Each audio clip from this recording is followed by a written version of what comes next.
Fox 45 News has uncovered a report from the D.C. Inspector General's office outlining a major security violation involving Department of Juvenile Services Secretary Vincent Schiraldi while he was working in Washington in 2008. Thank you for joining us. I'm Mary Bubala. And I'm Kai Jackson. That report details a barbecue at Schiraldi's house in which he apparently invited youth offenders from a maximum security prison without any handcuffs or restraints. One of the juveniles allegedly escaped from his basement. Law enforcement experts argue the report outlines another example of how Schiraldi's juvenile crime strategies are falling short. You can't sit down and give these kids a lollipop, you know. They only learn from being treated with tough laws and being sentenced behind bars. Well, these questions come as lawmakers and police continue to raise red flags about a lack of consequences for violent offenders at any age. The sobering statistics coming to light during a hearing at the State House this afternoon. Clearly, there's no certainty when 2/3 of homicides aren't solved and 70% of rapes aren't solved and 75% of robberies aren't solved. There is no certainty. People are committing crimes and getting away with, literally getting away with murder. Tonight, Mackenzie Frost looks into the heated debate surrounding accountability in Annapolis. But our team coverage begins with Jeff Abel digging into this report from D.C. and the concern surrounding why Schiraldi would host an event with clear security risks. Jeff? You know, Vincent Schiraldi spent 5 years as director of juvenile corrections in Washington. And tonight we're getting a much clearer picture of an investigation that found he repeatedly violated the very security policies he was supposed to be enforcing. Test. Mic check. Good morning, everybody. It's great to see you all here. It was last week when Juvenile Services Secretary Vincent Schiraldi was preaching accountability. Instead, we need to better engage young people while holding them accountable. But there are questions about Schiraldi's own history of accountability. In 2008, Schiraldi was director of D.C.'s Department of Youth Rehabilitation Services, and an investigation by Washington's Inspector General revealed that Schiraldi violated the very security policies he was supposed to be enforcing. The violations stem from the unrestrained transport of 3 offenders from a maximum security youth facility.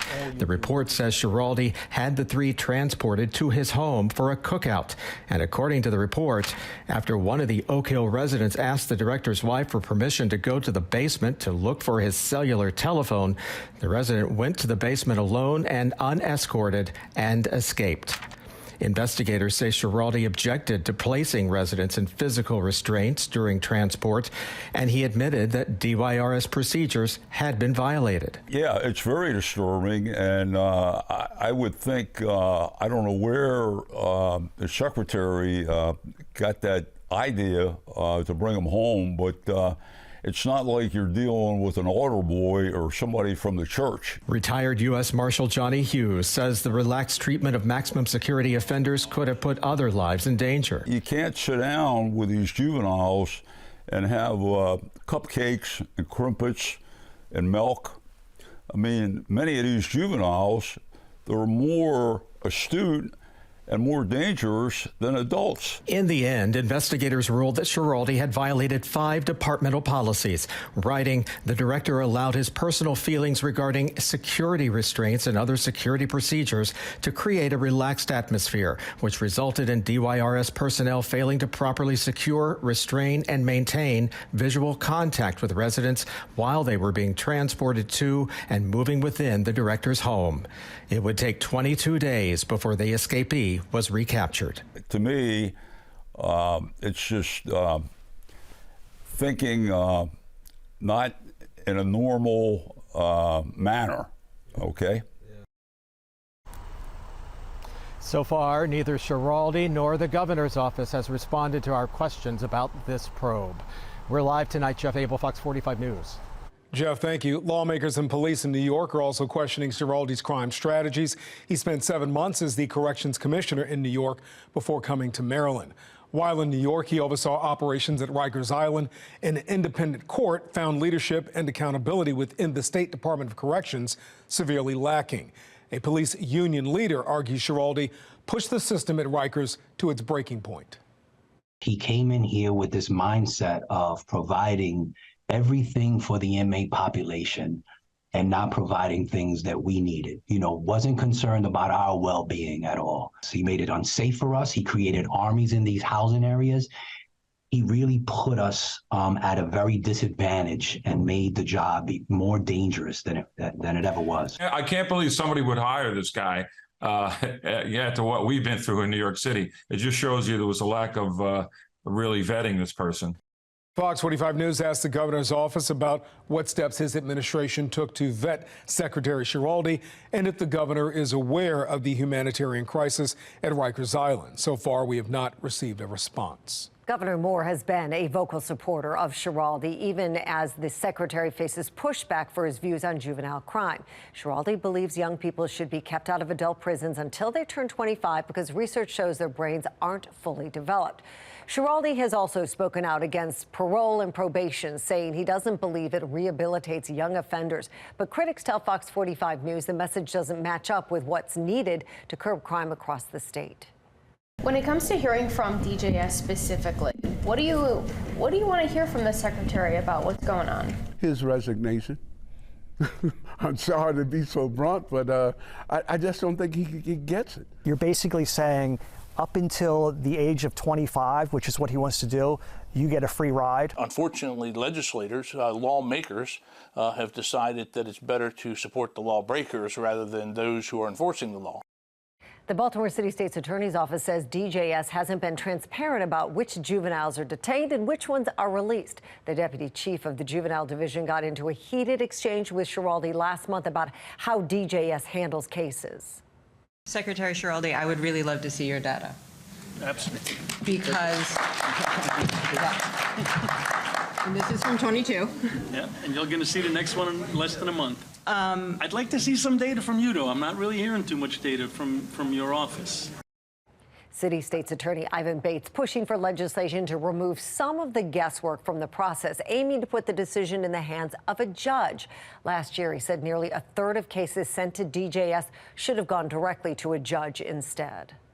State Senator Cory McCray from Baltimore says that he hasn't had a working relationship with DJS since Secretary Schiraldi took the helm. He tells Fox 45 News that he's drafting legislation calling for more transparency from the department. When we have juveniles that's engaged in a fatal shooting or a non-fatal shooting, I want to understand what is the after action. How, if they were under the purview of DJS. If they were under the purview of DJS, I think that the Secretary Schiraldi has the responsibility to be able to communicate. When did his agency make contact? How do we know that retaliation isn't going to exist? How do we know that someone isn't going to continue to come after this young man or young woman that's under their purview? And he should be able to articulate that in a manner that anybody can understand. And that brings us to our question of the day. Do you think Vincent Schiraldi is the right person to lead DJS? So far, 93% of those who voted say no. You can head to foxbaltimore.com/vote to weigh in. These concerns over the Department of Juvenile Services come as Maryland lawmakers are trying to get a better read on how the state handles violent crime. Fox 45's Mackenzie Frost was in Annapolis today for a hearing on some of the issues surrounding the crime response. All right. Good afternoon, everyone. On tap for the Senate Judicial Proceedings Committee. Trend lines, vice headlines. A look at crime trends in Maryland. The nonpartisan nonprofit Council of State Governments Justice Center clearly outlining the declining number of violent crimes getting solved. And all violent crimes in Maryland are more likely to go unsolved today than a decade ago. Maryland seeing a 35% increase in homicides since 2012. The state has the third highest violent crime rate in the region, behind Washington, D.C. and New York City. There's a place where there's an opportunity to think about increasing accountability and also responding more effectively to the people who commit violent crime. Lawmakers facing the reality communities simply don't feel safe. To improve, the group says there needs to be certainty of consequences for criminals. Clearly, there's no certainty when 2/3 of homicides aren't solved and 70% of rapes aren't solved and 75% of robberies aren't solved. There is no certainty.